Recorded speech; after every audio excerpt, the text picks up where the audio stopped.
ಸಮಾಜ ಸೇವೆ ಆ ಸಾರ್ಥಕ ಬದುಕು ನಿಮಿತ್ತವಾಗಿ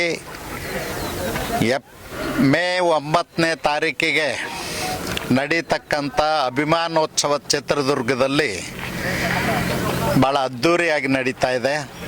ಜನ ಉತ್ಸಾಹದಿಂದ 29,000 ಹಳ್ಳಿ ಜನನೂ ಈ ಕಾರ್ಯಕ್ರಮಗಳಲ್ಲಿ ಪಾಲ್ಗೊಳ್ಳಲಿಕ್ಕೆ ಉತ್ಸುಕರಾಗಿದ್ದಾರೆ. ಅದರಲ್ಲೂ ರೈತಾಪಿ ವರ್ಗದವರು, ದೇವದಾಸಿ ಹೆಣ್ಣು ಮಕ್ಕಳು ಮತ್ತು ದೀನದಲಿತರು, ಹೀಗೆ ಎಲ್ಲ ವರ್ಗದವರು ಕೂಡ ಈ ಕಾರ್ಯಕ್ರಮದಲ್ಲಿ ಭಾಗವಹಿಸಲಿಕ್ಕೆ ನಾವು ಬರ್ತೀವಿ, ನೀವು ಬರ್ತೀವಿ, ನಮಗೆ ಪಾಸ್ ಕೊಡಿ, ನಿಮಗೆ ಪಾಸ್ ಕೊಡಿ ಅಂತಕ್ಕಂಥ ಮಾತನ್ನು ಹೇಳ್ತಾ ಇದ್ದಾರೆ.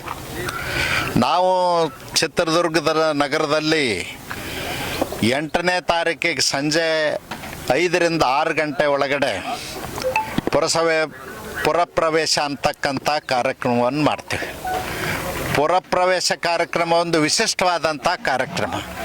ಯಾವ್ಯಾವ ವರ್ಗದವರು ಫಲಾನುಭವಿಗಳಾಗಿದ್ದಾರೆ, ಯಾವ್ಯಾವ ವರ್ಗಕ್ಕಾಗಿ ಯಡಿಯೂರಪ್ಪನವರು 50 ವರ್ಷಗಳ ಹೋರಾಟ ಮಾಡಿದ್ದಾರೆ, ಆ ಎಲ್ಲ ವರ್ಗದವರು ಕೂಡ ಭಾಗವಹಿಸೋದ್ರ ಜೊತೆಯಲ್ಲಿ ಕರ್ನಾಟಕದ ಕಲೆ, ಸಾಹಿತ್ಯ, ಸಂಸ್ಕೃತಿ ಅನಾವರಣ ಮಾಡ್ತಕ್ಕಂಥ ಕಾರ್ಯಕ್ರಮವನ್ನು ನಾವು ಮಾಡ್ತಾಯಿದ್ದೆವು. ಯಾಕೆ ಮಾಡ್ತಾಯಿದ್ವಿ ಅಂದ್ರೆ ಚಿತ್ರದುರ್ಗ ಒಂದು ಐತಿಹಾಸಿಕ ನಗರ, ಈ ಕಾರ್ಯಕ್ರಮವೂ ಕೂಡ ಒಂದು ಐತಿಹಾಸಿಕ ಕಾರ್ಯಕ್ರಮ ಆಗಬೇಕು ಅನ್ನೋದು ನಮ್ಮ ಆಸೆ. 76 ಎಕರೆ ಜಮೀನಿನಲ್ಲಿ ನ್ಯಾಷನಲ್ ಹೈವೇಗೆ ಹೊಂದಿಕೊಂಡು ಇರ್ತಕ್ಕಂಥ ಬೃಹತ್ ಮೈದಾನದಲ್ಲಿ ನಾವು ಪೆಂಡಾಲ್ ಹಾಕ್ತಾ ಇದ್ದೀವಿ. ಜನಗಳಿಗೆ ಕುಡಿ ನೀರಿನ ವ್ಯವಸ್ಥೆಯನ್ನು ಮಾಡ್ತಾ ಇದ್ದೀವಿ. ಊಟ ತಿಂಡಿ ವ್ಯವಸ್ಥೆಯನ್ನು ಕೂಡ ಇಲ್ಲೇ ಮಾಡ್ತಾ ಇದ್ದೀವಿ.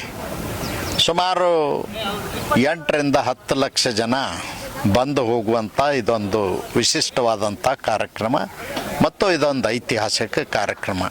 ಈ ಕಾರ್ಯಕ್ರಮಕ್ಕೆ ಪೂರ್ವ ಸಿದ್ಧತೆಯನ್ನು ಮಾಡ್ತಾ ಇದ್ದೀವಿ. ಇವತ್ತು ಪೆಂಡಾಲ್ ಹಾಕ್ತಕ್ಕಂಥದ್ದು ಮತ್ತು ಪೆಂಡಾಲ್ ಗುತ್ತಿಗೆದಾರರು ಬಂದು ಕೆಲಸವನ್ನು ಪ್ರಾರಂಭ ಮಾಡಿದ್ದಾರೆ. ಅನೇಕ ಜನ ಸ್ವಯಂ ಪ್ರೇರಣೆಯಿಂದ ಭಾಗವಹಿಸಿ ಮಾಡ್ತಾ ಇದ್ದಾರೆ. ಹೀಗೆ ಹಲವಾರು ರೀತಿ ವ್ಯವಸ್ಥೆಯನ್ನು ನಾವು ಮಾಡ್ತಾ ಇದ್ದೀವಿ.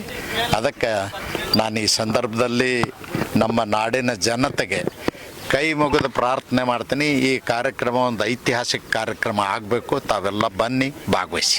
ಪೆಂಡಾಲ್ ಯಾವ ರೀತಿ ಕ್ಲಾಸ್ ತಗೊಂತಾರೆ ಸರ್? ಹಳೆಯ ಕಟ್ಟಡಗಳು ಗೊತ್ತಾಗಲಿಲ್ವ ಅಂತ ಇದನ್ನು ಮುಂಚಿತವಾಗಲೇ ಮೀಟಿಂಗ್ ಮಾಡಿಬಿಟ್ಟು ಗ್ರೇಟರ್ ಬೆಂಗಳೂರು ವಿಚಾರ ನೋಡಿ, ನಮ್ಮ ಹತ್ರ PWD ಇಲಾಖೆ ಒಳಗೆ ಕಟ್ಟಡಗಳ ರಿಜಿಸ್ಟರ್ ಇರ್ತದೆ. ಹಳೆ ಕಟ್ಟಡಗಳು ಎಷ್ಟು ವರ್ಷ ಆಗಿದೆ, ಏನಾಗಿದೆ, ಯಾವಾಗ ಕಟ್ಟಿದ್ದೀವಿ, ಅದರ ಎಸ್ಟಿಮೇಟ್ ಕಾಸ್ಟ್ ಏನು ಎಲ್ಲ ಇರ್ತದೆ. ಅವನ್ನ ಸ್ವಲ್ಪ ತೆಗೆದು ನೋಡ್ಬೇಕು. ಹಳೆ ಕಟ್ಟಡಗಳಿದ್ದಂಥವನ್ನ ದುರಸ್ತಿ ಮಾಡಲಿಕ್ಕೆ ಏನೇನು ವ್ಯವಸ್ಥೆ ಮಾಡಬೇಕು, ಅಥವಾ ತೆಗೆದು ಹೊಸದು ಕಟ್ಟಬೇಕಾಗಿದೆ, ಅದರ ಆಯುಷ್ಯ ಮುಗಿದಿದ್ರೆ ತೆಗೆದು ಬೇರೆದು ಕಟ್ಟುವಂಥ ವ್ಯವಸ್ಥೆಗೆ ಗಮನ ಕೊಡಬೇಕು ಹೊರತು ಸತ್ತ ಮೇಲೆ ಯಾರನ್ನೋ ಬೈದು ಮನೆಗೆ ಹೋಗೋದಲ್ಲ. ಹೀಗೆ ಕುರ್ಚಿ ಕಾದಾಟದಲ್ಲಿ ಬ್ಯುಸಿ ಆಗಿದ್ದಾರೆ ಅನ್ಸುತ್ತಾರೆ. ಕುರ್ಚಿ ಕಾದಾಟದೊಂದು ಇವತ್ತು ವಿಶಿಷ್ಟ ತಿರುವು ಪಡ್ಕೊಂಡಿದೆ. ನಿನ್ನೆಯಿಂದ ಹೇಳ್ತಾ ಇದ್ದಾರೆ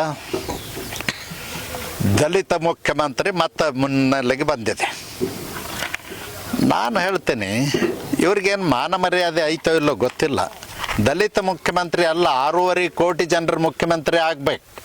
ನಾನು ಕೇಳ್ತೇನೆ, ಖರ್ಗೆ ಅವರು 60 ವರ್ಷ ಈ ರಾಜ್ಯದಲ್ಲಿ ಕಾಂಗ್ರೆಸ್ನಲ್ಲಿ ಮಂತ್ರಿಯಾಗಿ, ಶಾಸಕರಾಗಿ, ಅಧ್ಯಕ್ಷರಾಗಿ, ವಿರೋಧ ಪಕ್ಷದ ನಾಯಕರಾಗಿ ಕೆಲಸವನ್ನು ಮಾಡಿದ್ದಾರೆ. ಇವತ್ತು ರಾಷ್ಟ್ರೀಯ ಅಧ್ಯಕ್ಷರು ಕೂಡ ಆಗಿದ್ದಾರೆ. ಅವ್ರಿಗೆ 60 ಇಲ್ವಾ? ದಲಿತರನ್ನು ಕಾರಣಕ್ಕೆ ಭಿಕ್ಷೆ ಹಾಕಿದಂಗೆ ಕೊಡ್ಬೇಕಂತ ವಿಚಾರ ಮಾಡ್ತೀರ? ಯಾಕಿಂತ ಅವಮಾನದ ಮಾತುಗಳನ್ನ ಹೇಳ್ತೀರಿ? ಇದು ದಲಿತ ಕುಟುಂಬಗಳಿಗೆ ಅವಮಾನ ಅಷ್ಟೇ ಅಲ್ಲ, ಈ ನಾಡಿನ ಹಿಂದುಳಿದ ವರ್ಗದ ಜನರಿಗೆ ಮಾಡ್ತಕ್ಕಂಥ ಒಂದು ಅವಮಾನ ಇದು. ದಲಿತರಿಗೆ ಮಾಡ್ತಕ್ಕಂಥ ಅವಮಾನ. ನಾನು ಅದನ್ನು ಖಂಡಿಸ್ತೀನಿ. ಯಾವ ಕಾರಣಕ್ಕೂ ದಲಿತ ಮುಖ್ಯಮಂತ್ರಿ ಅಂತ ಹೇಳಬಾರ್ದು. ಪರಮೇಶ್ವರ 6 ವರ್ಷ ಕಾಂಗ್ರೆಸ್ ಅಧ್ಯಕ್ಷರಾಗಿ 2013ರಲ್ಲಿ ಅಧಿಕಾರಕ್ಕೆ ತಂದರು. ಅವ್ರಿಗೆ ಅರ್ಹತೆ ಇಲ್ವಾ? ಮುನಿಯಪ್ಪನವ್ರಿಗೇನೋ ಇರಲಿಕ್ಕಿಲ್ಲ ಬಿಡಿ, ಪರಮೇಶ್ವರ್ಗಾದರೂ ಇದೆ ಅಲ್ಲ.